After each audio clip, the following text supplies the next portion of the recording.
Let's head to South Arkansas and explore 9 state parks in 8 days. Our first stop is Jenkins Ferry Battleground State Park. It's outside Leola, Arkansas. This park is small and a great place to just stop on your way to some other state parks in the area. There is signage to tell you about Civil War battles that took place. Since there's not a visitor center at this park, you'll want to bring a pencil or a crayon to mark your Arkansas State Park passport on the sign.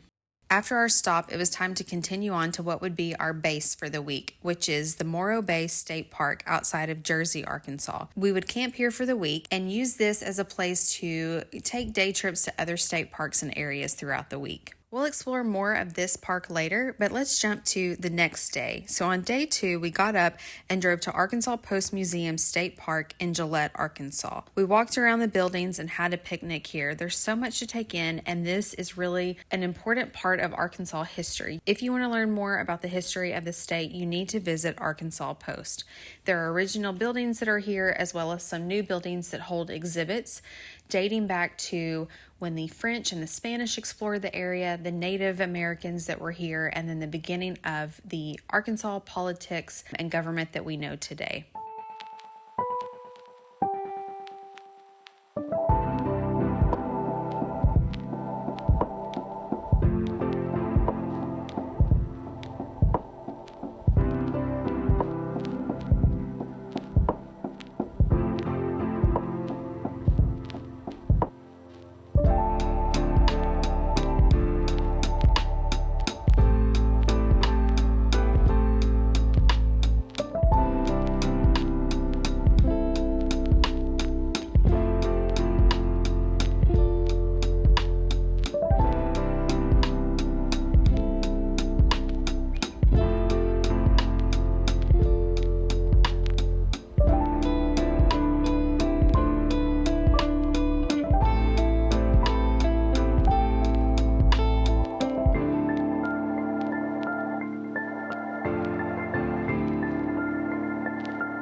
After our picnic lunch, we drove to Cane Creek, which is outside the town of Star City.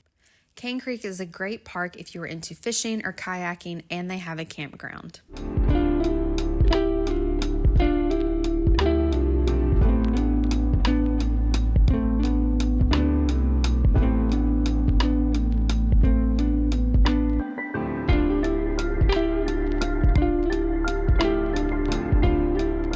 On our drive back to MORO Bay, we stopped at Marks Mills Battleground State Park. This is just a small park where you can stop off the highway and read the markers that tell you about the Civil War battle.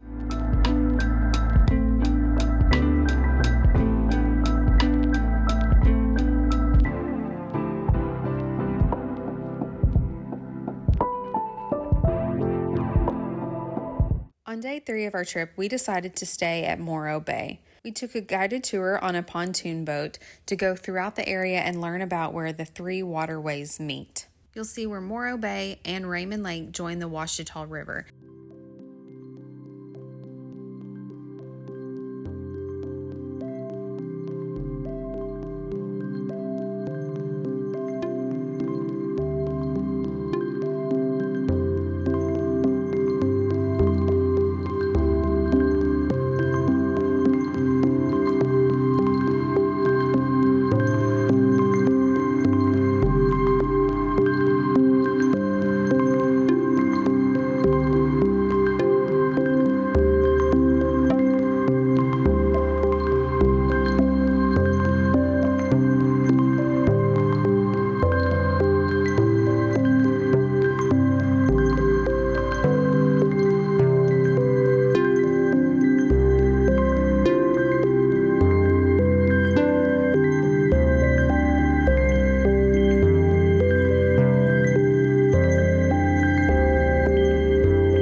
4, we headed out for the town of Lake Village, which is in the southeast part of Arkansas. You can cross over into another state, go into Mississippi or into Louisiana, which are right over the border of Lake Village.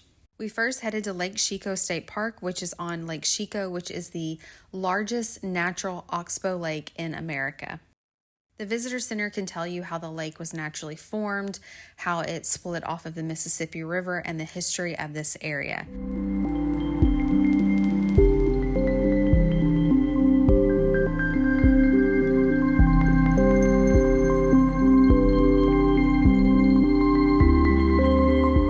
We then went into the town of Lake Village to grab a bite for lunch, to shop around the downtown, and to get coffee at CHICOT Coffee and Cafe.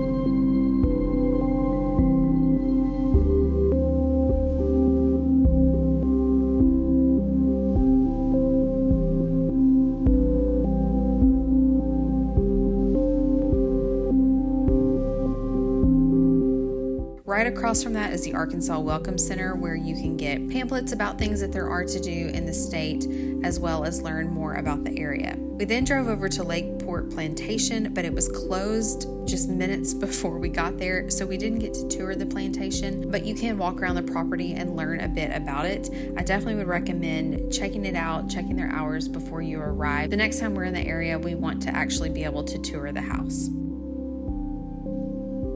We also drove over the bridge into the state of Mississippi because they had a casino right there that happened to have the same name as our oldest daughter. So even though we didn't go into the casino, we had to stop for a funny picture.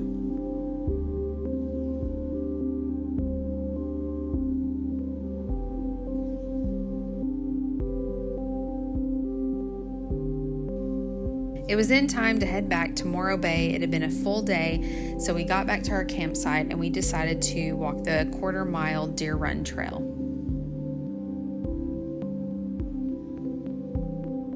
It's day 5 and we got up early in the morning and we drove to Localized State Park outside the town of McNeil, which is close to the town of Magnolia if you're familiar with the southwest part of Arkansas. We first checked out the visitor center, which has different exhibits, and then we decided to walk part of the Cranes Fly Trail to the Magnesia Springs and Salt Springs. It was a pretty hot day, so we didn't do a ton of walking after that. Localized is the first state park I can remember going to. I went as a kid on a school field trip. I got a walking stick, and that is the same walking stick I use today in order to put all of my Arkansas State Park medallions on it.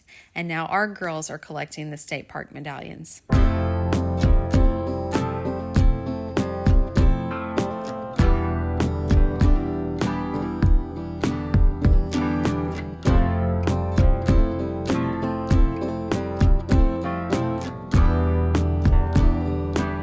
We decided to drive into Waldo to eat at Hart's Backwoods Grub and get some barbecue. We met the owners, checked out their store, and had a picnic outside and just enjoyed some good food. On day 6, we had really nice weather and we decided just to stay at MORO Bay. Between fishing, playing at the playground, and just relaxing, this day was spent just enjoying the state park here.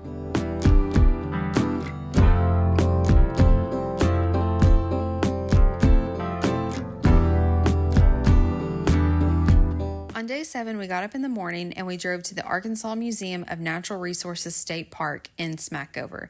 We met up with my family there. We walked around the museum. There's so much to take in about the history of the oil boom in the area, the culture of the times, and kind of the ebb and flow of what's happened in this part of the state. It's a very interesting museum. I definitely would recommend checking it out. And then we stayed and had a picnic lunch.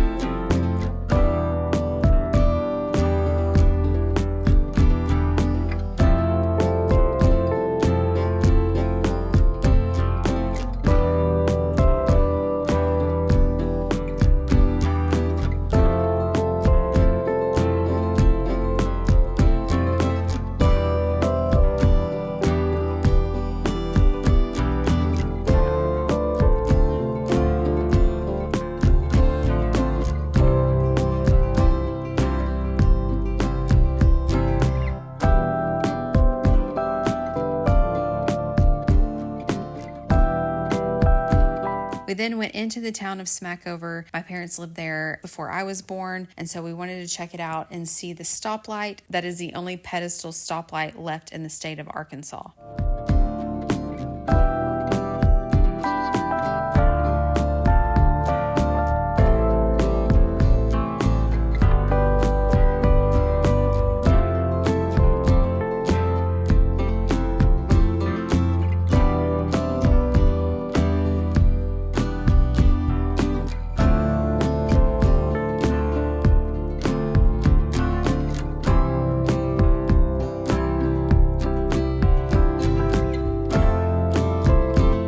From there, we drove to South Arkansas Arboretum State Park, which is in the town of El Dorado.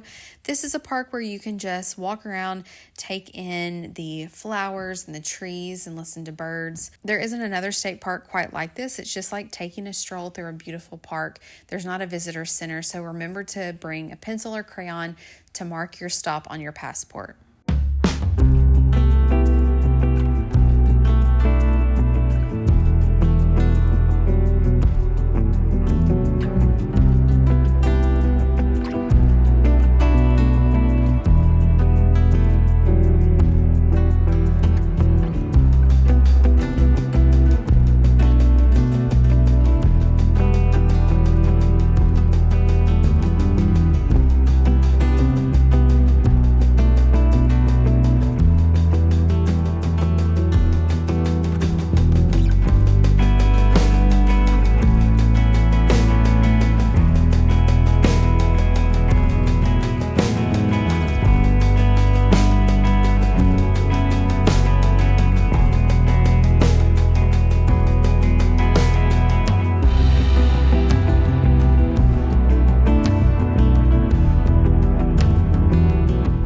Day 8, it is time to pack up and head home. This has been a full week of lots of driving and exploring with a little bit of relaxing mixed in, but we wanted to mark off the rest of the parks that we needed. After this trip, we were only going to have one park left that we'll share about later, but we wanted to be sure to visit as many of these parks as possible, and Morro Bay was a great home base for our trip. We walked about 12 miles combined at each of these state parks, and so it's a good way to get out and stretch your legs, but we didn't do any intensive hikes on this trip.